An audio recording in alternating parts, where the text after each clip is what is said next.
क्योंकि आपका आशय नहीं था। क्या नहीं था? आशय नहीं, इंटेंशन नहीं का नसापयोग्या नरपाल भावना। अपने शिष्य को बुलाया गौरमुख को, कहा जाओ राजा को बताओ कि 7वें दिन तक्षक दंश करेगा, मृत्यु होगी, अगर बच सकता हो तो बच ले। मुकुट उतार रहे थे, परीक्षित ने कहा अब धरती पर मुझे रहने का अधिकार, क्योंकि ब्राह्मण का अपराध हो गया। ये क्षत्रियों का भाव। हे भगवान कहां हो, जल्दी उठा लो। और उसी समय गौरमुख कह रहा है राजा की जय हो, तक्षक दंश करेगा, आपकी मृत्यु होगी 7वें दिन। ये मामूली बात है क्या? देखिए वारे परीक्षित सारे राजकीय पोशाक आभूषण चिन्हों को उतार दिया, लंगोटी लगा लिया, सुशासन करने वाला राजा कुशासन दबा लिया। कहा नारायण तो मिलेंगे नहीं, लेकिन नारायण के अति निकट रहने वाली चरण से निकलने वाली गंगा जी का मैं दर्शन करूंगा। जाकर के सुखताल मुजफ्फरनगर में गंगा के किनारे आमरण अनशन करूंगा। कि कुशासन बिछा के, लंगोटी लगा के, नौजवान चक्रवर्ती सम्राट परीक्षित परमात्मा से मिलने के लिए आसनबद्ध हो गया। क्या हो गया? आसन। अब यहाँ क्या घटना कर रही है? उस समय भी कोई मीडिया रही होगी, सारी मीडिया ने आर्यावर्त को झंकृत कर दिया। सुखदेव जी, सूत जी, मैत्रेय जी कहते हैं तत्रोपजगमुहु भुवनम पुनाना महानुभावा मुनयः शिष्या प्रायण तीर्थाभिगमा पदेशै स्वयं तीर्थानि पुनन्त। अब संत रहे ही नहीं, नाम मात्र के संत हैं। अब तो जटाजू के साधव हो गए हैं। लेकिन संत तीर्थों में पवित्र होने नहीं जाता। हम जैसे पापियों के पाप से राम तेरी गंगा मैली हो गई, आगे एक फिल्म गाना निकला था ना, राम तेरी गंगा मैली हो गई, पापियों के पाप। तो जब हम पापियों के पाप से तीर्थ अपवित्र हो जाते हैं, ताकत क्षीण हो जाती है, तो प्रायण तीर्थाभिगमा पदेशै, तीर्थ जाने के बहाने संत जाते हैं और स्वयं ही तीर्थानि पुरंत क्षमता, तीर्थों को पवित्र बनाते हैं, ताकत देते हैं कि तुम पापियों को तारती रहो। बोलो सच्चिदानंद भगवान की। देवर्षि राजर्षि महर्षि संघा, बड़े बड़े देवताओं के ऋषि, ब्रह्म ऋषि, राजर्षि, महर्षि सब आ गए। जब सब आ गए तो सबका अभिवादन किया। वह परीक्षित की उदारता, उन्होंने कहा कि ऋषियों मुझे मरना तो था, सामंत राजा आते आगवानी कर, लेकिन वाह रे ब्राह्मण बालक, इसको कहते हैं सकारात्मक सोच। क्या कहते हैं? Positive thought. वाह रे ब्राह्मण बालक ऋषि कुमार, आज तुमने मुझे श्राप नहीं दिया, अपितु वरदान दिया है। आर्यावर्त की इन महान विभूतियों का मरने के पहले दर्शन हो रहा है। बोलो सच्चिदानंद भगवान की। काले के ऋषियों, मेरे मन में एक जिज्ञासा है, यही शांत हो जाती तो शरीर छोड़ने में मुझे आनंद मिलता। क्या जिज्ञासा है जनाब? कहा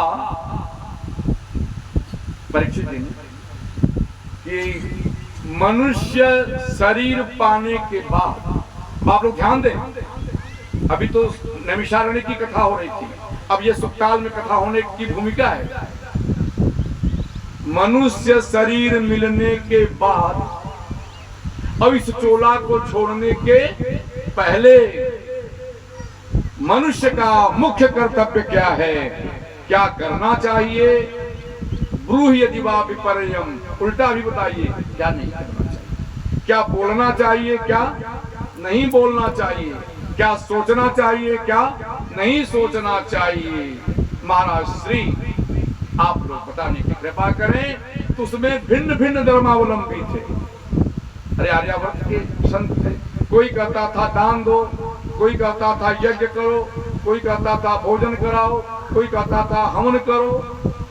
भिन्न भिन्न मत के अनुयायी जब अपने मत पर दृढ़ हो गए, माने मत वाले हो गए, क्या हो गए? नहीं नहीं, दान दान दान। कोई कहता था चुप रहो, यज्ञ यज्ञ यज्ञ। जब भिन्न भिन्न मत वाले हो गए, कोलाहल हो गया, परीक्षित अवाक हो गए।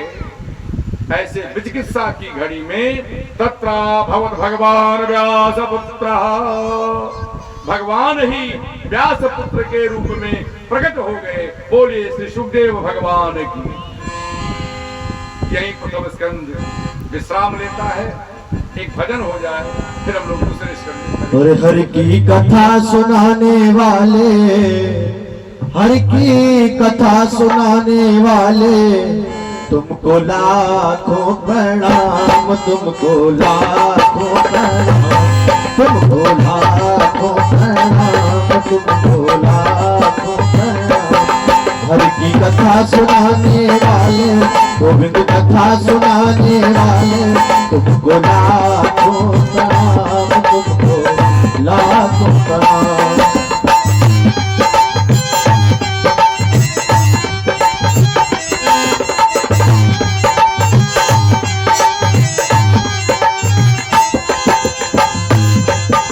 भूल रहे थे वन में, कल को बैठे थे वन में। हम भूल रहे थे वन में, कल को बैठे थे वन में। प्रभु राह बताने वाले, प्रभु राह बताने वाले, तुमको लाखों प्रणाम, लाखों प्रणाम, तुमको लाखों प्रणाम, तुमको लाखों प्रणाम।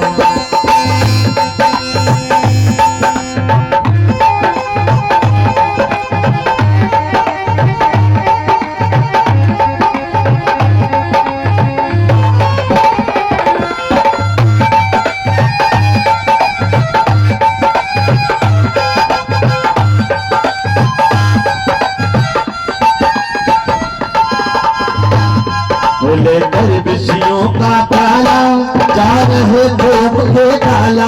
लेकर के विष को काला, जा रहे थे मुझे काला।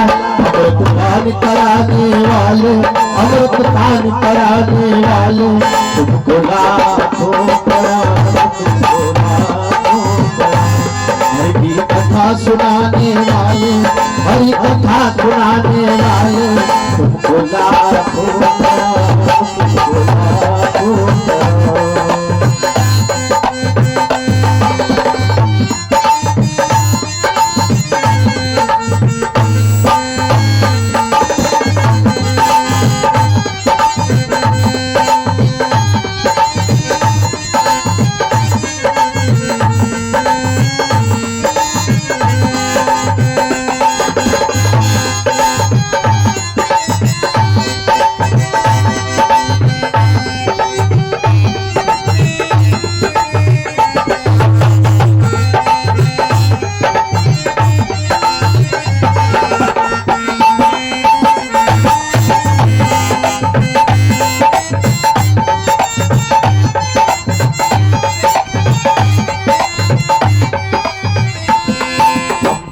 तेरा पावे बस शीश झुकाए ही गावे, हम पार तेरा क्या पावे बस शीश झुकाए ही गावे।